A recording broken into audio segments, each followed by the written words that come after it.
네, 오늘 에스겔 3장, 3강, 에스겔서 4장을 한번 펼쳐보시면은, 이제 이 에스겔서, 이게 참 예언서가 어려운데요.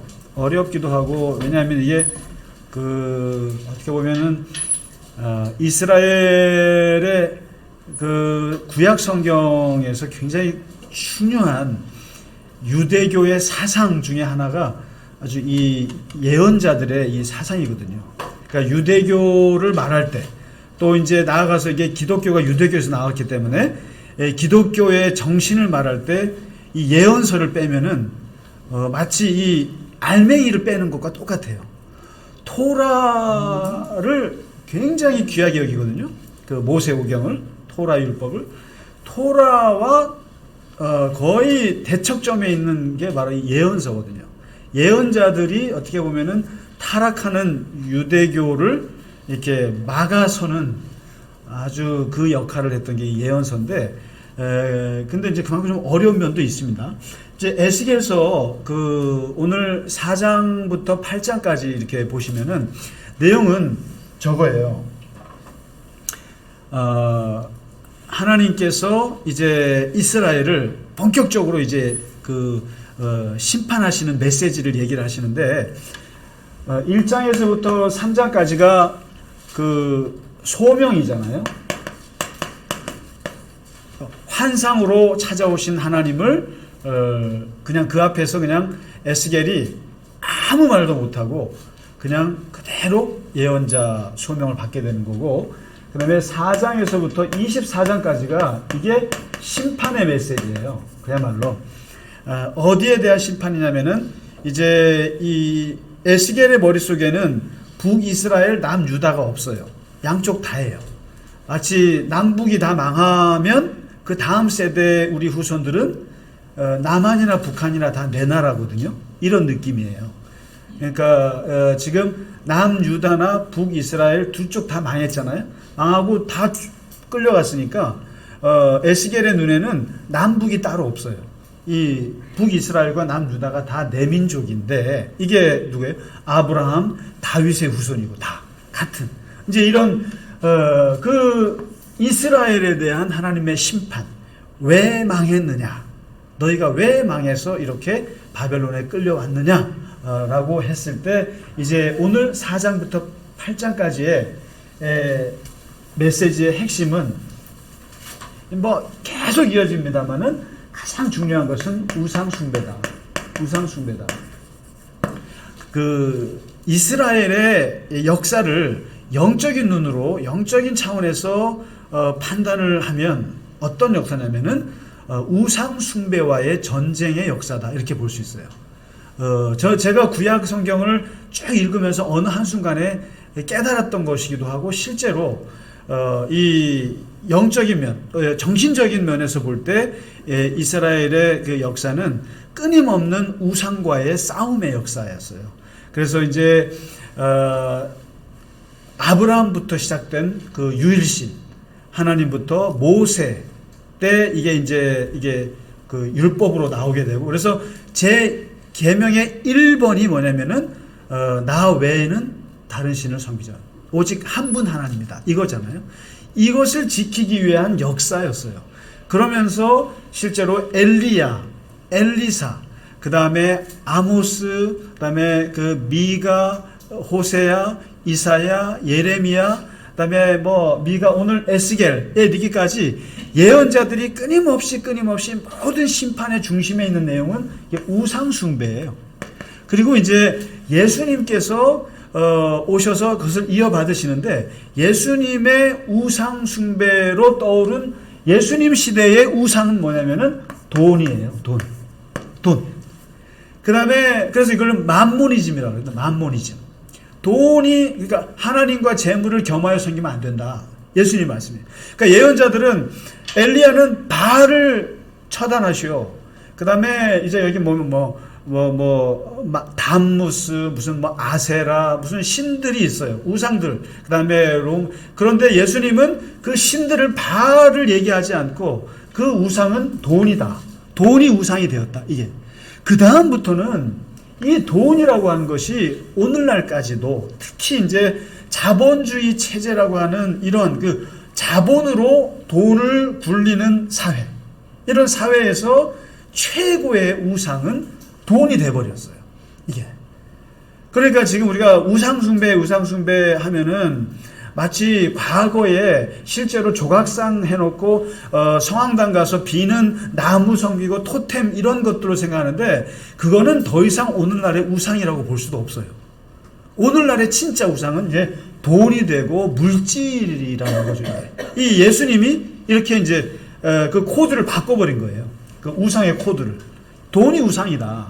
이제 이렇게 됐는데, 그런 면에서 이제 사실은 성경의 역사뿐만 아니라 이 기독교의 중요한 역사는 뭐냐면 우상과의 전쟁사라고 볼 수 있어요. 그 다음에 기독교 신앙, 개개인으로 볼 때도 항상 우리가 영적인 싸움을 한다 그러면은 사람들이 이제 자꾸만 영적 전쟁, 또 영적인 뭐 투쟁하면은 마치 무슨 뭐 절에 가서 돌고 무슨 뭐 이런 보이는 걸로 생각하는데, 그게 아니고 영적 투쟁의 핵심은 우상이에요. 우상 숭배고, 그 우상이 무엇이냐? 하나님보다 더 섬기는 것, 하나님보다 더 의지하는 것, 하나님보다 더 필요한 건 모든 게 다 우상이거든요. 근데 그게 그래서 이제 여기에 돈과 자식과 뭐 건강과 행복과 이런 것들이 오늘날의 우상에 들어가요. 그러니까 옛날에는 바알이 우상이고 아세라, 그 다음에 무슨 뭐 여러 가지 신들의 이름이 있었어요. 근데 그 신들 자체를 섬기지 않으면 됐는데, 오늘날에는 보이지 않지만 돈이나 명예나 권력이나 하나님보다 앞서 있는 것들은 다 우상이다. 이런 면. 그러면서 이제 이 예언자들이나 우리나 이제 이 우상과의 전쟁을 하는데, 그러면은 에스겔 같이 나라가 망한 다음에 이제 역사를 되돌아봤을 때 왜 망했느냐? 그러면은 이렇게 말할 수 있죠. 뭐 정치사적인 접근, 사회학적인 접근, 심리학적인 접근, 문화사적인 접근, 이런 게 여러 가지 학자들이 논문을 쓰겠죠. 왜 망했느냐? 지리적인 이런 것이 제국에 둘러싸여서 외세 때문에 망했다. 그 다음에 어떤 왕이 통치를 잘못해서 망했다. 아니면 우리가 국민들이 너무나 좀 모래알같이 흩어져 있어서 망했다. 여러 가지 분석이 있지만 예언자들이나 성경에서 말하는 분석은 다 필요 없다 이거예요. 그런 거. 무슨 뭐 왕의 리더십이며 무슨 지리학적인 환경이며 국제적인 관계 이런 거 별로 안 따지고, 오직 따지는 것은 뭐냐면은 하나님을 버렸다. 하나님을 버렸다. 너희가 하나님을 배신한 것이 모든 역사 패망의 원인이다. 이렇게 얘기하거든요. 그러니까 이제 그런 면에서 오늘 에스겔이 이 우상 숭배에 대해서 짚어주는데, 이제 14가지 상징 행동 중에 이 상징이라는 게 되게 중요한 말입니다. 상징. 이거는 뭐 이런잖아요. 뭐 누구는 뭐 예를 들면 넬슨 만델라는 뭐 남아프리카 뭐죠?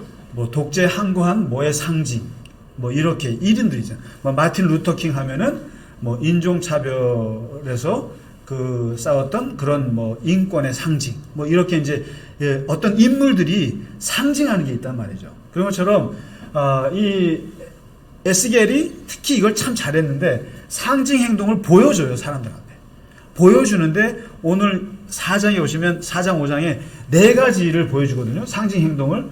첫 번째가 뭘 보여주냐면은, 하나님께서 야, 저 토판 기와장 하나 가져와라. 기와장을 가져오면 그 기와장에다가 그림을 그려라. 무슨 그림을? 예루살렘 성읍을 그려라. 쫙 그립니다. 기와장을 그려놓고 사람들 보는 앞에서 토판 위에 예루살렘 성읍을 그리고 그 성읍 주변을 이렇게 흙을 쌓아요. 흙을 이렇게 쌓아가지고, 쉽게 말하면 이게 모형을 이렇게 해놓고 거기다가 흙을 막 쌓고요. 이게 뭐겠어요? 성주위에 흙을 쌓는다는 얘기 뭡니까? 옛날에 전쟁 때 성을 점령할 때 들어가지 못하니까 어떻게 해요? 주변에 토둔을 쌓죠. 토둔을 쌓아서 이렇게 쌓으면은 거기다가 뭘 합니까? 공성퇴. 긴 나무에다가 이 쇳덩어리를 이렇게 휘어가지고 탁 치면 어떻게 합니까? 이게 쇳덩어리가 날아가서 성을 파괴하잖아요.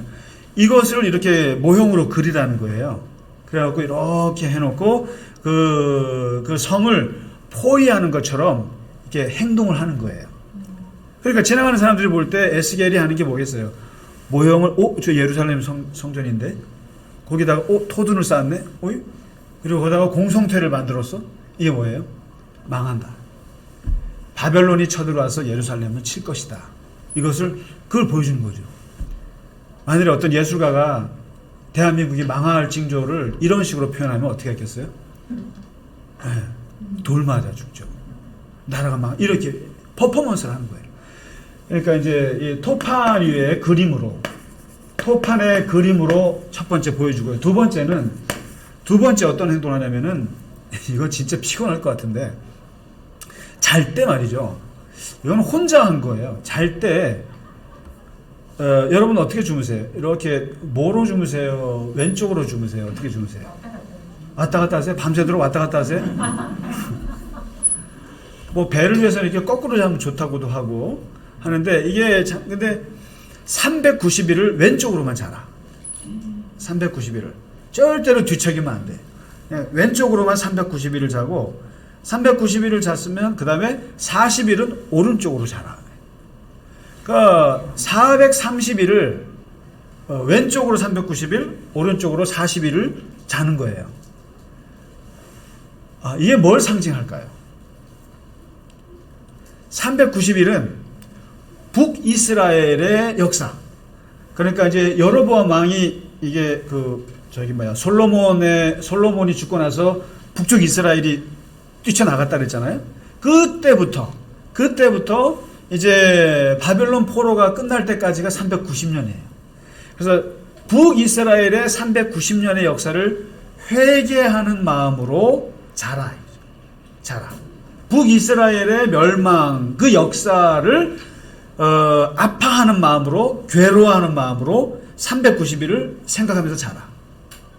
그 다음에 40일은 남유다의 40년의 역사. 40년의 역사죠. 40년의 역사라는 게 뭐냐면, 그 포로로 유다가 멸망할 때부터 그다음에 돌아올 때까지의 그 기간이 40년이에요. 그래서 그 40년 동안의 역사를 슬퍼하면서 자라. 그러니까 이게 390일, 그다음에 40일. 그러니까 390년, 북이스라엘 390년, 남유다 40년, 도합 430년의 역사. 이 430년은 또 언제 역사예요? 애굽에서의 그 노예의 역사 430년이에요. 우리가 이제 400년 그 애굽 노예라고 그러지만 정확히 말하면 430년이라고요. 그래서 이 남유다 북이스라엘 430년의 역사, 마치 노예의 역사, 그 역사를 고난당하던 기간을 상징하는 겁니다. 이게. 그래서 한번 우리나라가 망하면 어떻게 주무셔야 될까요? 한 5,000년이니까 5,000년 치실래요? 아니면 언제부터 치실래요? 그래서 며칠을 누워서 왼쪽으로 자야 되나? 북한을 위해서 왼쪽으로 몇 년? 남한을 위해서 오른쪽으로 몇 년? 이런 거죠. 그 남북의 그 패망의 고난의 역사를 잠을 잘 때 뭐로 자는 거죠? 왼쪽으로 390일, 오른쪽으로 40일. 허리 안 좋아질 것 같은데 이게. 이런 누워 자기를 보여줍니다. 이게 기가 막히죠. 그다음에 세 번째 상징 행동을 에스겔이 보여주는데, 그러면 390일 동안 먹을 음식에 대해서 얘기해 줍니다. 음식. 그러니까 이제 390일 동안 먹을 음식을 얘기해 주는데요. 이때 뭐로 잘 때 먹을 음식을 잡곡이 혼합된 곡류를 먹으라. 이게 뭡니까? 그러니까 농사가 잘 될 때는 쌀밥만 먹는데 농사가 안 될 때는 뭘 먹습니까? 잡곡을 먹어야 되죠. 오늘 다 보리쌀 다 드셔야 되고, 보리쌀에 뭐 귀리에, 저 같은 경우는 어렸을 때 이게 옥수수. 그래서 제가 옥수수를 싫어합니다. 밥에다가 옥수수, 이게 밥처럼 먹어야 되니까. 그다음에 감자 막 들어가고, 감자밥을 싫어했는데, 이게 가난한 사람들의 어려울 때 이게 잡곡이거든요. 그래서 잡곡을 먹어라. 건강식이기도 한데. 그 그 다음에 20세겔 이하를 먹어라. 쉽게 말하면은 성인이 하루에 세 그릇을 먹어야 된다면은 한 그릇 반만 먹어라 이거죠. 한 그릇 반만 먹고, 물은 하루에 뭐 1리터, 2리터를 먹어야 되는데 0.6리터만 먹어라 하루에. 그러니까 이 정도면은 먹을 만하지 못하죠. 그 다음에 이것을 밥할 때 이제 나무를 떼야 될 거 아닙니까? 나무를 떼야 되는데 그 나무 떼는 것을 나무로 하지 말고 인분으로 해라. 인분이 뭔지 아시나요? 모르세요? 사람 똥으로 하래요. 똥을 이렇게 말려서 그걸로 떼어 살아. 그러니까 이제 에스겔이, 이게 참 재밌어요. 에스겔이 하나님의 이 명령을, 그러니까 390일 이렇게 모로 누워 잘 때 자는 것도 힘들어 죽겠는데 음식도 반으로 줄이고 반으로 줄여서 먹어라. 그것도 아주 거친 음식, 아주 그냥 뭐 피난민들이 먹는 음식을 먹어라 이렇게 얘기하거든요. 근데 여기서 에스겔이 하겠습니다라고 하는데 한 가지 이의 제기를 해요. 이것만큼 못하겠습니다. 뭐요? 똥은 못하겠습니다. 그러니까 사람 똥으로 뗄감을 하는 건 못하겠습니다. 왜요? 내가 이래봬도 제사장 출신인데, 제사장은요 절대로 죽은 시체 만지면 안 돼요. 그리고 제사장의 그 규율이 되게 엄격해요. 그리고 절대로 손을 대서는 안 되는 것이 굉장히 많고, 그리고 뭐 이렇게 죽은 거라든가 찢긴 거라든가 가증한 고기라든가 이런 거 절대로 먹으면 안 되는데, 지금 하나님이 사람 똥으로 뗄감을 하라니까 이거는 못하겠다는 거예요. 그랬더니 하나님께서 그 이의 신청을 받아들여서 뭐로 바꾸는지 아세요? 네? 네. 다 읽어오셨어요? 어휴, 다 읽고. 네. 사람 똥을 소똥으로 바꾸죠. 똥은 똥인데 소똥으로 바꿔서. 그렇게 해서 이렇게 이 상징 행동을 이런 식으로 합니다. 그러니까 사람들이 볼 때 얼마나 웃기겠어요. 소똥으로 이렇게 밥을 해가지고 물 0.6리터 먹고 그러면서 이런 상징 행동하면서 뭐냐면 나라가 망했다, 고난이다, 이거를 상징으로 보여줍니다. 그리고 마지막 네 번째 상징 행동 중에 하나는 이것도 참 기괴한 거예요. 뭐냐면 머리 좀 깎아라. 머리하고 수염을 깎아라. 이게 제사장들 특히 수염 깎으면 안 돼요. 유대인들, 이게 여러분 그 이스라엘 가보시면은 정통 유대인들 보면은 수염 긴 거 보셨죠? 까만 옷에 막 이렇게 해서. 근데 그 수염이 영광의 상징이란 말이에요. 이게. 근데 이게 참 못할 짓을 시키는 거죠. 제사장인데 수염과 머리를 깎아서 3분의 1은 왜 웃으세요, 문선이? 보니까 우스웠어요. 우습죠. 이걸 깎아가지고 저울로 이게 달아두라는 거예요. 이게 3분의 1씩 이렇게 해가지고 그러다가 갖고 있다가 바벨론이 예루살렘을 치거든 이 세 덩어리의 머리털을 어떻게 하냐면은 3분의 1은 성 안에서 불을 질러 태워라. 그 다음에 3분의 1은 성 밖으로 나가서 칼로 이걸 쳐라. 털을. 그리고 3분의 1은 바람에 흩트려라. 이렇게 지시합니다. 뭘 상징할까요? 성 안에서 불사르라고 하는 건 뭐냐면, 이제 바벨론이 쳐들어오면 성 안에 있는 사람들은 살아남기 위해서 이거를 문을 닫을 거 아니에요? 닫으면 어떻게 됩니까?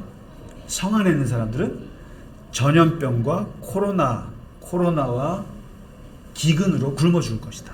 3분의 1은 성 안에서 굶어서 죽고 전염병으로 죽을 거고, 그 다음에 3분의 1은 성 밖에 나가서 칼로 치라고 했어요. 그게 뭐겠어요? 성 밖에서 3분의 1이 바벨론 군대에게 죽을 것이다. 그 다음에 3분의 1은 어떻게 할 것이다? 용케도 살아남아서 이 나라를 떠날 것이다. 이걸 예언합니다. 그러니까 그 예언대로 됩니까? 되죠. 머리털, 상징 행동, 이렇게 네 가지를 이렇게 보여주면서 이게 결국에 뭐냐면 하나님이 내가 이스라엘을 망하게 하리라. 이제 너희는 바벨론에게 망한다. 이거 보시죠. 토판 그림도 그거죠. 그 다음에 390일, 40일 이것도 마찬가지고. 그 그리고 먹을 거 없다라는 거, 이것도 그렇고, 머리털을 흩트리는 거. 죽고, 안에서도 죽고, 밖에서 죽고, 3분의 1은 도망가고. 이게 이제 이 역사를 보여주는 에스겔의 상징 행동인데, 왜 도대체 이러한 일을 겪게 됐느냐라고 하는 것에 대해서 이제 에스겔이 분석을 하는 내용이 뭐냐면 8장에 보시면은 거기에 너네들이 결국에는 우상 숭배의 문제인데 오늘 에스겔은 아주 구체적으로 얘기합니다. 내가 바벨론에 온 지 6년째 되던 날 6월 5일 날 받은 환상이라는 거예요. 6월 5일 날 집에 있는데 장로들과 함께 내 앞에 있는데 하나님께서 나를 영이 오셔갖고 나를 붕 뛰어갖고 예루살렘 성전으로 들어가는 거죠. 예, 여러분 SF 영화처럼 제가 지난주에 얘기했던 잘못된 거 말씀드립니다. 예루살렘에서 바벨론의 거리는 5,000km가 아니에요.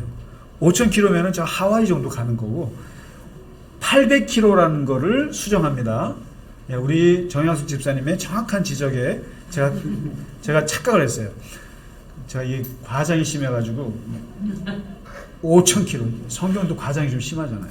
근데 저도 이게 잘못 알아가고 이게 5,000km가 아니라 거리 개념이 없으면 그런데 정확히 말하면 800km예요. 그러니까 서울에서 부산에서 한 제주도까지 더 걸어가는 정도. 그 정도가 예루살렘에서 바벨론까지 끌려간 거리가 한 800km 정도 되는데 그걸 제가 수정을 합니다. 그 거리를 다시 예루살렘 성전으로 이제 이렇게 환상 속에 보여주는데 그 예루살렘 성전에서 벌어지고 있는 모습을 그대로 보여줍니다.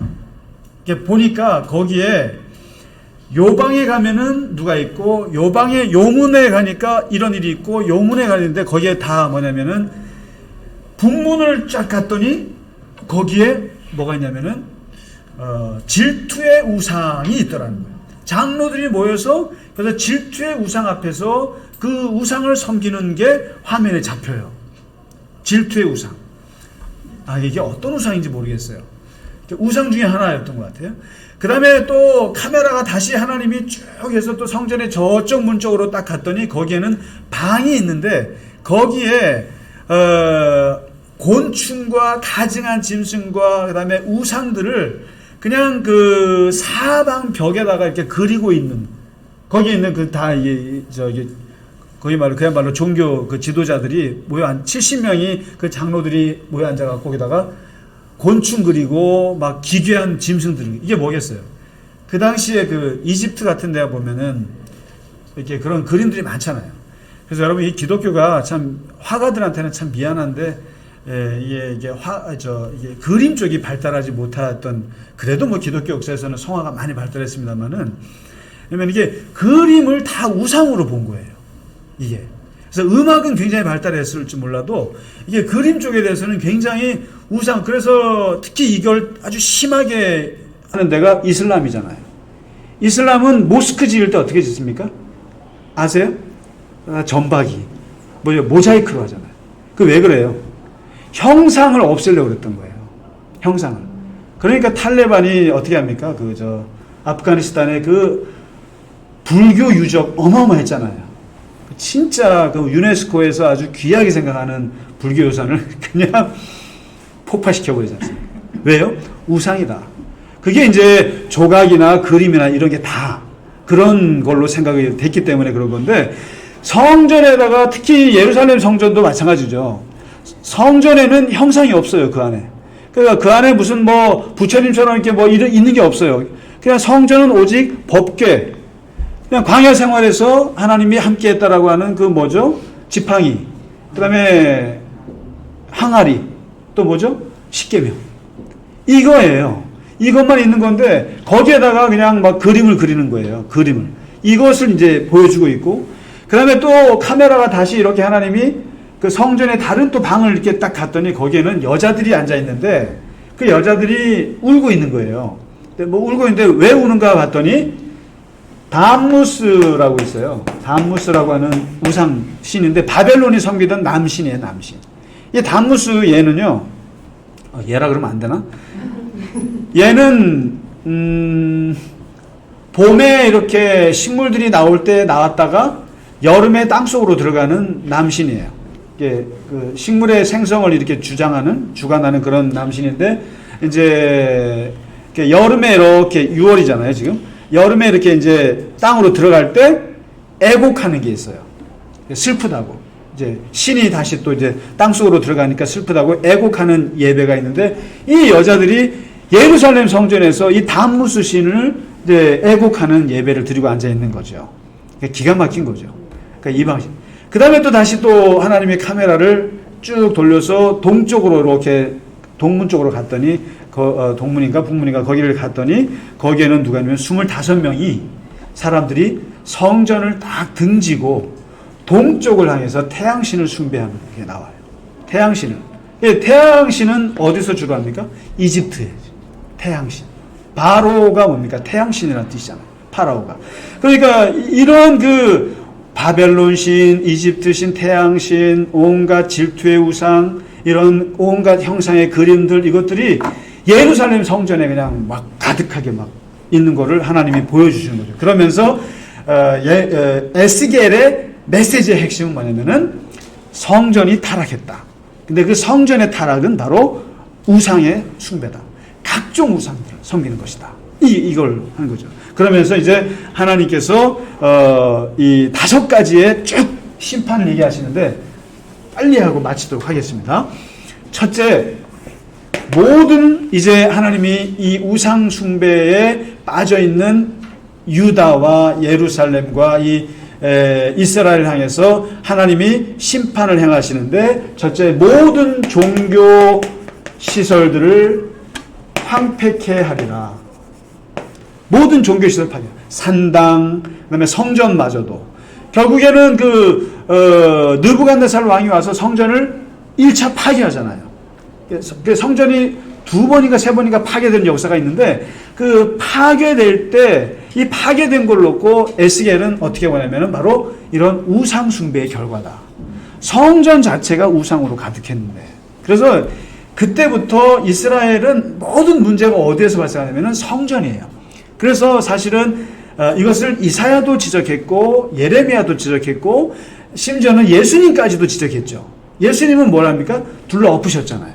그러면서 거기서도 마찬가지 돈 문제, 돈을 둘러 엎으셨거든요. 그러니까 이게 우상의 연장선이죠. 종교시설을 다 파괴하리라. 하나님께서 모든 산당들 다 없어질 것이다. 실제로 없어졌죠. 그다음에 두 번째는 성 밖에 있는 자는 칼로 죽고 성 안에 있는 자는 전염병과 기근으로 죽으리라. 죽음. 모두가 죽으리라. 그러니까 3분의 2가 죽고 3분의 1이 도망가게 될 거예요. 바벨론 포로로. 그 다음에 세 번째 심판이 뭐냐면 저거예요. 신체가 허약해지리라. 모든 신체에 허약해지리라. 뭐라고 표현하는지 아세요? 손이 피곤하고 무릎은 물과 같아질 것이다. 관절염에 걸릴 것이다. 남의 얘기 같지 않으시죠? 무릎이 물과 같아진다. 손이 피곤하다. 그러니까 하는 일이 손에 잡히는 게 없는 거죠. 못하고 무릎이 아프고, 그러니까 이 일을 나가지 못한다. 신체적으로 허약해지고, 그 다음에 네 번째 너희가 우상숭배의 결과는 정신적으로도 허약해진다. 정신적으로 허약해지는데 뭐라고 표현하냐면은 두려움이 그들을 덮고 얼굴에는 수치심이 있고 머리는 빠져서 대머리가 되리라.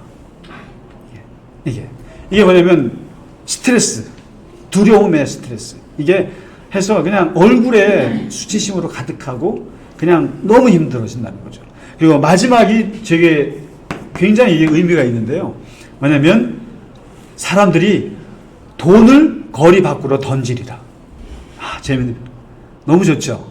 그래서 돈도 주고, 사람들이 돈을, 은과 금을 거리에 던지게 될 것이다. 이게 뭘 말할까요? 이게 더 이상 금력이, 더 이상 돈이 오물처럼 여겨지는 때가 오리라. 돈을 쓸 데가 없을 거예요. 여러분, 이게 무슨 상태입니까? 요즘 경제용어로 인플레이션이죠. 쉽게 말하면 햄버거 하나에 50만 원, 60만 원. 뭐 이렇게 했을 때 돈을 쓸 데가 없는 거 아니겠어요? 그런 것처럼 이건 뭘 말하냐면은 음과 근을 오물로 여길 것이다. 왜냐면은 돈이 최고인 줄 알았는데 돈과 이게 황금이 있으면 내가 뭐든지 다 할 수 있는 건 줄 알았는데, 이게 우상 숭배를 해서 하나님이 심판하니까 이게 종교 시설 다 없어지고 사람이 죽어나가고 허약해지고 이게 사회가 완전히 폭삭 가라앉으니까 돈이라는 게 아무 쓸데가 없는 거죠. 그냥 거리에 다 던질 것이 사람들이. 이런 날이 온다는 거죠. 이런 날이 오면 어떨까요? 집에서 돈을 다 바깥으로 던지는 날이 오면 어떤 세상일까요? 이게 돈이 필요 없는 세상이에요. 이게 심각한 거예요. 이게 뭘 말하냐면은 모든 경제 이런 조건이 다 망가졌다는 뜻이에요. 이게 완전히. 그래서 왜 이런 심판을 받는가? 도대체 왜 이런 심판을 받는가? 했더니 에스겔이 얘기하는 것이 이제 5장에 6장인가요? 보시면은 화려한 장식으로 말미암아 교만을 품었고 교만으로 가증한 우상과 미운 물건을 만들었은즉 내가 그것을 똥이 되게 하리라. 이 얘기를 하세요. 이게 그러니까 뭐냐면 물질이 너무너무 풍요해가지고 돈이 많아지고 하니까 사람들이 화려한 장식을 만들고 그리고 물질의 풍요로 말미암아서 교만이 들어오고 교만하다 보니까 우상을 숭배하게 되고 우상을 만들게 되고 생각해 보세요. 돈이 없으면 그 우상 만들 것도 없어요. 돈도 없어갖고. 근데 이게 지금 풍요로우니까 이스라엘이 풍요로워갖고 돈이 많아가지고 거기에 교만한 마음이 들었고 거기에 자꾸만 뭔가 뭘 만들고 싶은 거예요. 돈 쓰고 싶은 거 아니겠어요? 돈이 있으니까. 그래가지고 요런 우상도 만들어 보고 단무수상도 만들어 보고 요런 그림도 그리고 소위 말해서 문화라는 이름으로 막 뭐 한다는 거죠. 그래서 뭐가 됩니까? 완전히 우상 덩어리가 돼버리고 결국 내가 이것을 똥처럼 생각하는 시대를 만들리라. 하나님이. 그 다음에 두 번째 뭐라고 하냐면은 폭력의 몽둥이가 꽃이 피어서 죄악의 몽둥이가 되리라. 그리고 재물도 하나도 남기지 않고 아름다운 것도 없어지리라. 이게 포악이. 그러니까 사람을 때리고 죽이고 이런 폭력의 몽둥이가 꽃이 피었다라는 거예요. 그러니까 세상에 믿을 사람 없고 세상에 사람들이 서로가 서로에 대해서 만인에 대한 적이 돼버린 거죠. 이런 식으로 사람을 포악이 이게 꽃이 피어가지고 죄악의 덩어리가 되어가지고 이제 완전히 세상이 무의미해졌다라는 거예요. 그래서 이 에스겔이 지적하는 게 두 가지예요. 첫째는 화려한 물질 풍요. 두 번째 엄청난 폭력들. 이런 것들이 꽃이 피어가지고 우상을 섬기게 되고 그리고 거기에 물질이라는 것이 나중에는 아무 의미가 없게 되리라. 그래서 결국 심판의 목적은 두 가지라는 거예요. 오늘 뭐라고 하냐? 첫째는 너희가 우상 숭배로 말미암아서 갖게 되었던 그러한 교만함과 그리고 그러한 그 폭력들 그리고 엄청난 물질이 최고인 줄 알고 그걸로 뭔가를 해보려고 했던 모든 것들이 다 첫째 하나님의 심판의 목적 첫째는 무의미가 될 것이다. 의미가 없어질 것이다. 아무런 의미를 없게 하리라. 어떻게 해요? 나라를 망하게 함으로써. 나라가 망하는데 무슨 명예가 있고 무슨 권력이 있고 무슨 의미가 있어요? 내가 다 돈도 의미가 없어져 버린 거죠. 쓸데도 없어지는 거죠. 나라가 망했는데 황폐가 되는 거예요. 두 번째, 이게 제일 중요한 말씀인데 오늘의 심판의 목적은 계속 반복해서 나와요. 4장부터. 계속 맨 끝에 뭐라고 나오냐면은 내가 여호와인 줄을 알게 하리라. 내가 여호와인 줄을 한번 알게 하리라. 나 여호와가 때리는 자라는 것을 너희가 알리라. 결국에 이 모든 것 배후에 이 모든 심판과 이 모든 망한의 그 결과는 하나님을 알게 하리라. 다트 엘로힘. 하나님을 아는 지식을 넣어주기 위한 거다. 너희가 아무리 우상 숭배했지만 그 뒤에 하나님이 있다는 걸 내가 알게 해주기 위해서 이 모든 심판이 있다. 그래서 이 하나님의 이 예언자들을 통해서 하나님이 하시는 것 중에 아주 중요한 말씀이에요. 하나님이 계셔. 까불지 마. 하나님이 계시고 하나님이 결국에는 모든 걸 다 하셔. 하나님이 섭리하셔. 모든 만물의 결론은 하나님이다. 이것을 알게 하는 데 있다. 이 메시지, 심판의 목적이라는 거죠. 예. 그래서 오늘 4장부터 8장까지 이제 그러니까 이게 바로 이 첫 메시지예요. 그러니까 에스겔이 소명을 받고 나서 그냥 바로 전한 메시지. 그리고 두루마리를 받잖아요. 두루마리를 받는데 그게 다 재앙의 메시지인데 바로 이거예요. 우상 숭배. 그 현실들을 가감없이 얘기하고 하나님의 심판을 선포하기 시작합니다. 자, 오늘은 여기까지만 하도록 마치도록 하겠습니다. 자, 고생 많으셨습니다. 감사합니다.